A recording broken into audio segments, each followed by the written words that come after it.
Hello and good welcome to this free masterclass on biomeditation and action. Today we are talking about the what Buddhism believe as the question that we have selected from the last time from the Answer the Public and YouTube. And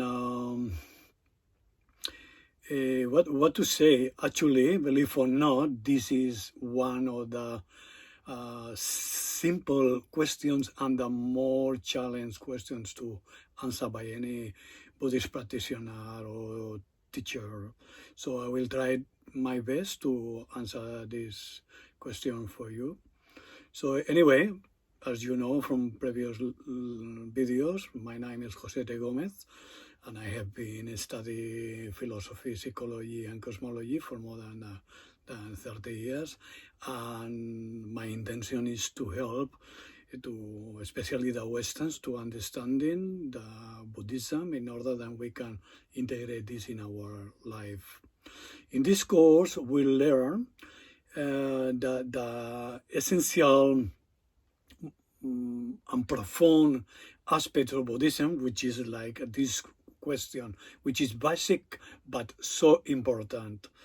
And the main thing of this question of what Buddhism believe, it brings to the three questions, which is distinguishes from the other philosophies and psychologies and cosmology to the other world, in the way it's answered those three questions.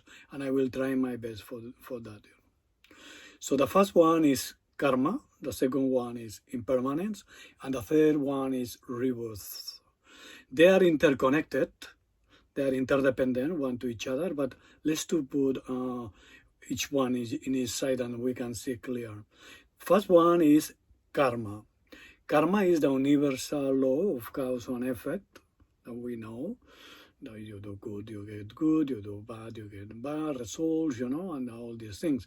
But this is basically because in deep manner, the cause and effect is going deeper and deeper and deeper. So in this aspect, we say the cause, it has three aspects: the primordial cause, the contributory cause, and the substantial cause. And this is to figure out how things came out, yeah? So the primordial cause is our essential nature of the mind, the essential nature of our mind. The contributory cause is the karmic formations, and the substantial cause are the manifestations of matter, the universe, the world. So once we have this, now we can go into impermanence. Impermanence is another aspect of the universe that is a constant, is beginnerless. Everything is in constant flow. Yeah, and then there is the universal pattern of things that they are, arising, abiding, dissolving, and rest in emptiness. And this is the gross aspect of impermanence. So the universe, which is beginnerless in the sense of begin, never has been this pattern. There is no beginning for the pattern of arising, abiding, dissolving, and rest in emptiness. But it has been begin on the dimension space-times that we know from the Big Bang, this beginning universe arise, abides, it will dissolve, and it will rest in emptiness. This is the gross aspect of impermanence. Then we have the middle, let's to say more subtle, but middle aspect of this impermanence, which is life. And life is same. So in life, you can see things, they born, they deteriorate, get sick, and they die. They disintegrate again. Yeah, so that is the middle aspect of impermanence. And this is what is connecting again and again, and it's endless, and it's beginnerless, and it's endless. Anyway, and then we go for the subtle aspect of impermanence, and this is going to the self-consciousness. Self-consciousness, same. So is arising, abiding, dissolving, and resting in the emptiness. So these three aspects of impermanence, they are interconnected. They are actually like particle and waves. They are just one.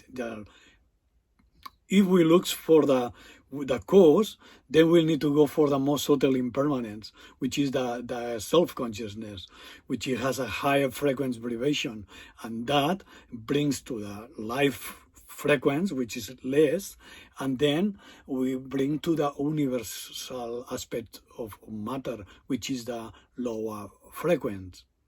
You can see, but all it has one pattern: impermanence, arising, abiding, dissolving, and resting in emptiness.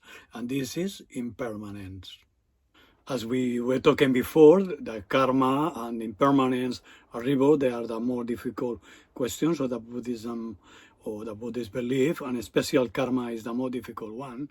And that is because we believe what the Buddha said on the night before his awakening, that he went through his previous life, and he could record 500 of his previous life, and then he realized the third noble truth. Yeah, and the next morning when he realized the awaken, he realized the fourth noble truth. Anyway, so I will try to explain that. So the first noble truth is the truth of suffering. The second one is the truth of origin. The third one is the truth of cessation. And the fourth one is the truth of the path. The true suffering is because, he explained, because we are composed by aggregates. So then we have the aggregate of form, the aggregate of feeling, the aggregate of perception, mental formation, and self-consciousness. And just going in short, the aggregate form is conditioned to birth, old age, ill, and die. So that is connecting to the impermanence. Yeah, so then that is why we suffer, because all the aggregates, they are in one way or other, they are conditioned to suffer, Then anyway, so the origin of suffering is because we don't recognize the essential nature of our mind, and this is called basic ignorance. And then because of don't recognize the essential nature of our mind, so then we see things are having the true independent existing, and we get attached to them. We think we can extract happiness from possessing them, so we mistake, and then we get frustration and deception, so we suffer again.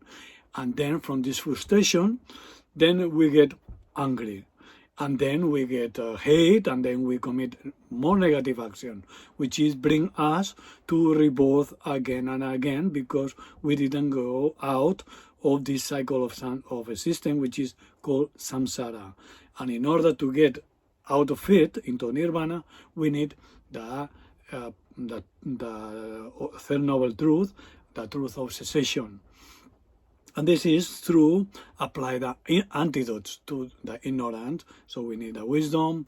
Then to the desire, we need to meditate on the inconvenience of get attachment behind the desire things, objective world.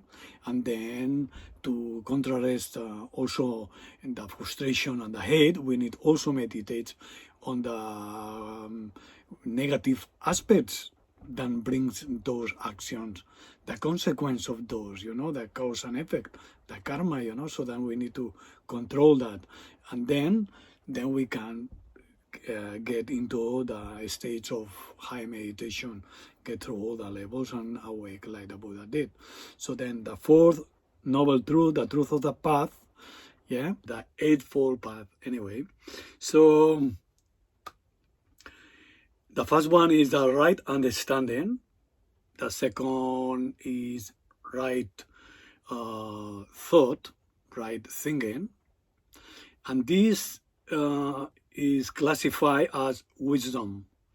The right understanding is wisdom, the wisdom of realize the subtle impermanence, the emptiness.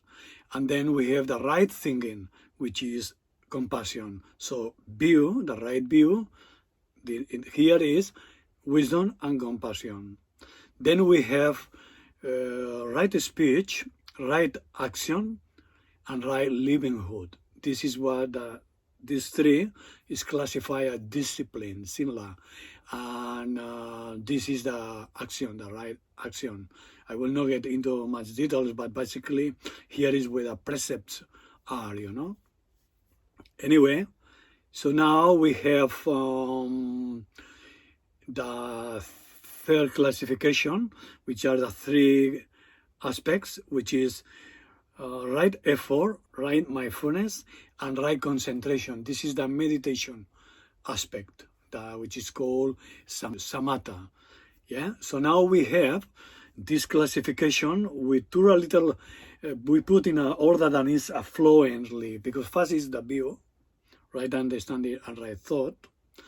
Second is the meditation, in order that we can meditate in samatha, samadhi, and then there is the action, because it's the fundament, is the 5 precepts of the action, which is no killing, no lying, no stealing, no sexual misconduct, and not intoxicants to the point that we discontrol our mind. Yeah, so that is called view, meditation, and action. And basically, by applying this essence, and anyway, the essence of these three are, which is the full purpose and meaning of life, which is do good, avoid evil, and tame your mind. And this is what the Buddhism believe is the true purpose and meaning of life. So thanks very much. And if you like what is we are working on, and then you think that this is helpful to you, and you will like to contact with us, then just write down your email and your contacts, and we'll contact you. We'll continue on this free master class to benefit and to help others to get awakened mind on the Buddhist teachings. Yeah. Thanks very much, and see you again, friends.